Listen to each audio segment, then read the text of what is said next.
سلام بچه‌ها، می‌خوایم با لوله بازکن و این ورقا آلومینیوم نازک اینا اینطوری لول می‌کنیم. اینم لوله بازکنه که اینایی که مثلا میگن جوهرنمک چی همینه، اونا نیست، اصلش لوله بازکنه چون قوی تره، اصلش بالاتره.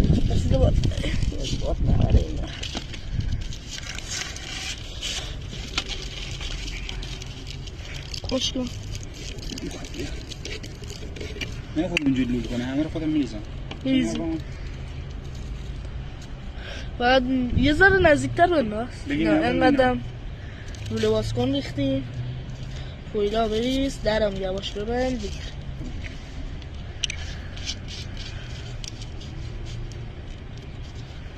یه هم میزنید بعد میندازید. این